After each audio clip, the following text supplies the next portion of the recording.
Being a beginner in Warframe can be tough. It's hard to find out where you have to go, what you have to do, what you need, stuff like that. Which is why before this I made a video about some mods that you can get. Some of those are for beginners, some of them are not. However, it's going to help you either way so you know what to get. I will also be talking about mods in this video, as well as some quests. Quests are very important, which I believe people will figure out once they start the game, but if you have not found out yet, quests are going to be very important. Now first off, as you should be seeing here, are junctions. Junctions are what get you from one planet to another. These, when you complete them, will give you quests. That's why they are important. They're also just important to get you from planet to planet for a different type of resource. If you want to get one for a frame to build the blueprint, which we will get into that later in the video as well. But quests are very important to do. There are quests such as the Second Dream, the War Within, and before those big main ones, you have to do quests like Stolen Dreams or other little simple ones like the Archwing to get the Archwing. That is also very important in Warframe as well, which as a beginner you need to get. So all these quests are very important for you to do. So if you just go in order, go from planet to planet, you will get quests and you'll continue to do them. When you go to your quests on the left side of your ship,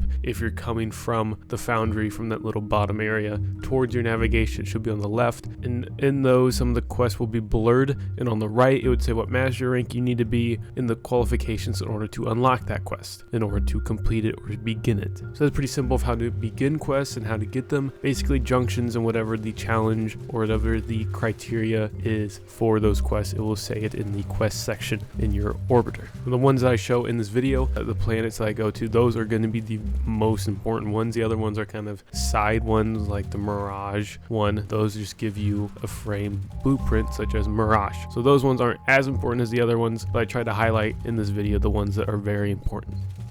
Next, like I said, we'll get into our blueprints. Blueprints in the Foundry. We're going to cover those two things together in one whole section here of the video.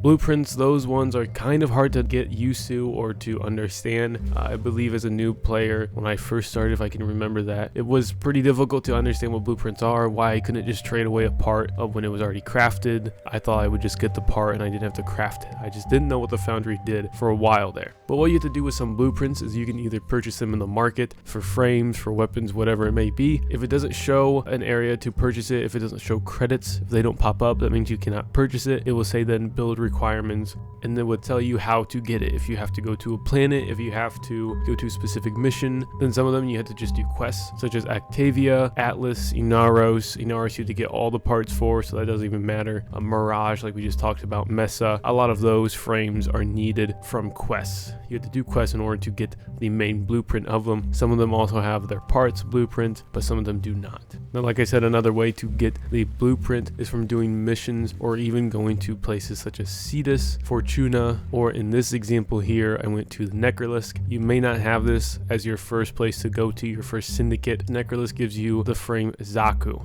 Zaku you get from a quest, like I just mentioned before, but the parts you have to go to Necrolisk and do the bounties and get that as a reward. There are parts that you need that go to Fortuna. You need to go to Fortuna, go through it, Syndicates to a huge level, completing it, and then you have to get some parts that are specific to Zaku. Resources. Resources are things in order to build a blueprint. All blueprints, unless it's a weapon, need some sort of resource from planets or just one from a fish, from mining, all those other different ways of getting resources. Some of them you may not be familiar with or may not be able to get soon, but most of them, such as Polymer Bundle, Morphix, stuff like that, that's going to be very easy for you to come across. Again, you're going to have to go through those planets. Like I said, even though some junctions are more important than the others, you still have to go through all of them, and you should have an end goal of completing the whole star chart.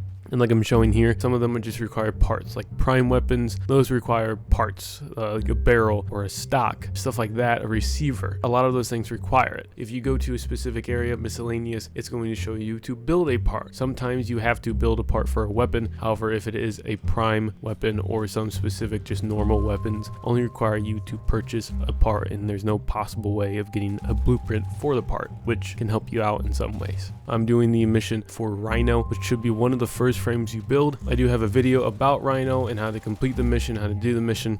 So after watching this video or this quick clip of me doing the assassination mission, or by going and watching that YouTube short, I would recommend going and doing that mission as soon as you can, or as soon as you unlock it, in order to get Rhino. Do it multiple times, get all of his parts, buy his blueprint, and then craft him in the Foundry.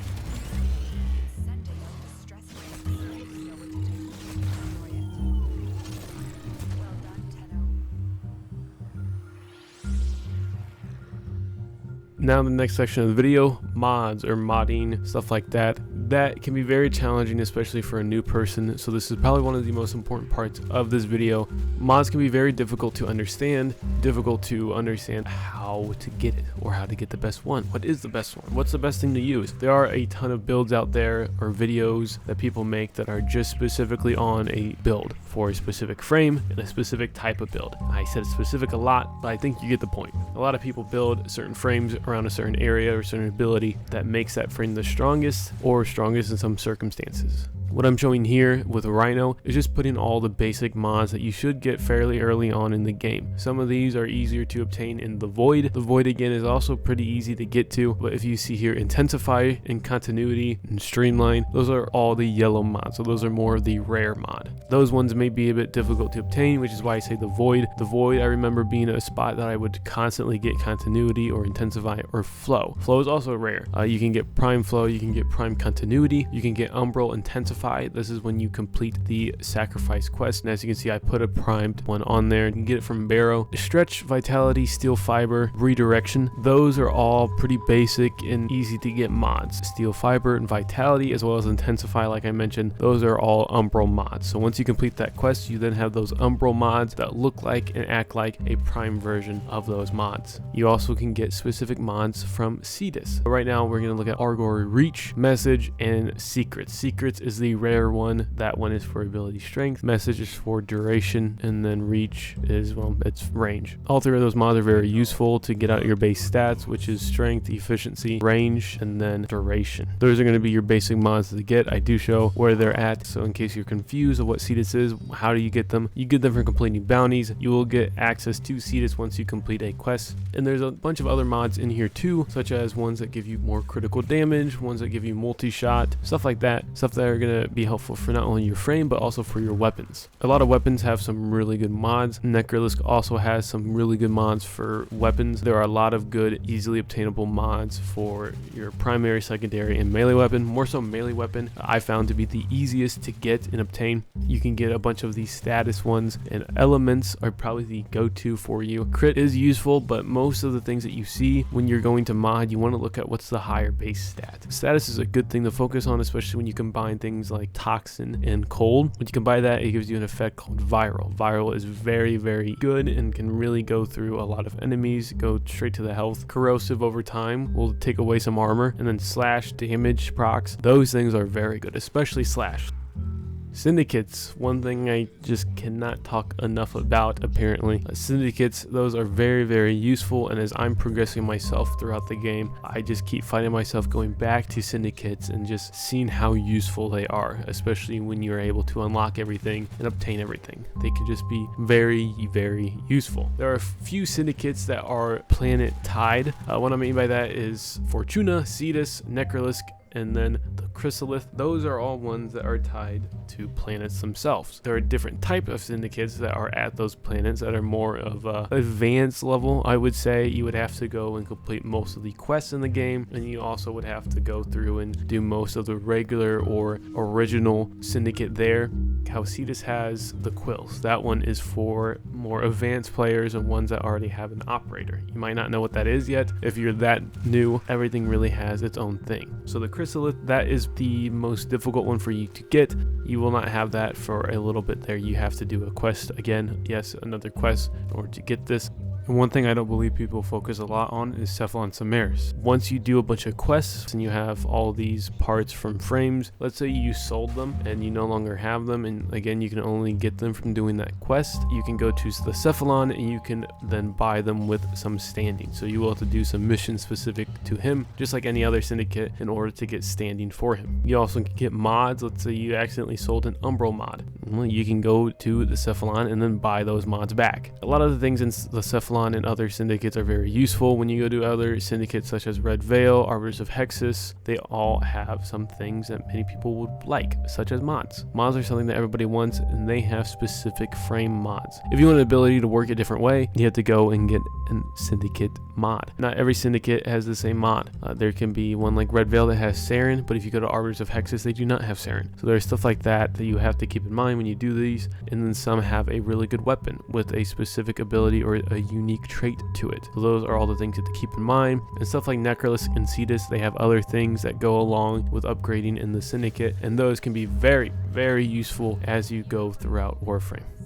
Now we're on to Clan and Dojo. Those are pretty easy to get. All you have to do is go into your recruiting tab. You should already have those open. If not, go to your settings, go to social, and then turn it on. Just type in here that you want to look for a clan, or you can be specific and say that you're looking for, specific dojos in there, such as the Tenno, Bio, Energy, and Chem. Those are all the main ones where you can get frames from the Tenno one at least, and then everything else you can get weapons and other sorts of specific items that they may have. I'm in a clan, and this is the one that I joined right away. I didn't even know who this guy was until I was a few months maybe into the clan. Nova Umbral, if you haven't checked him out, he has some really good documentary type videos on frames in Warframe. I've reached out to him. He's very nice and helpful. So when you go into this clan, I'm sure he'll help you out, and maybe he was even the one who invited you.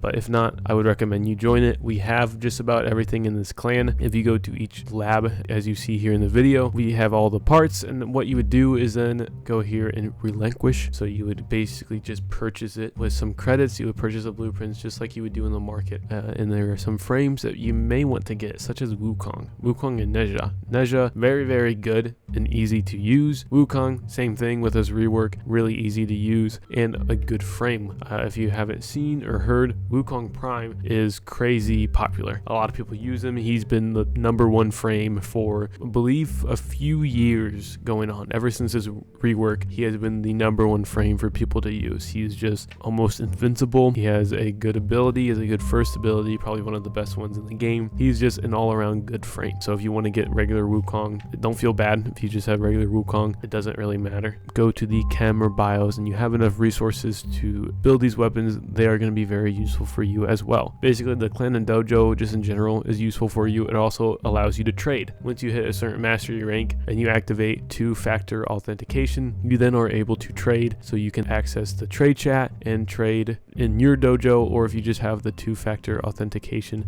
activated and you are of the mastery rank standard, you then can trade in your own dojo or with other people. You will have to use a clan key. It's just another blueprint that you would get as soon as you join a clan. You build it, you are able to then go to your dojo.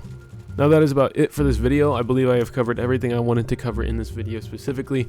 If there is anything else, if you're a beginner and you're watching this and you stay to the end, one, thank you so much. I very much appreciate it. But if you could, please leave a comment suggesting other things that I should talk about or help you with. But if you did enjoy this video, let me know by either liking or, again, leaving a comment. Shows me that this video is actually useful and actually nice. Now with all that said, thank you so much for watching, and I hope you enjoyed.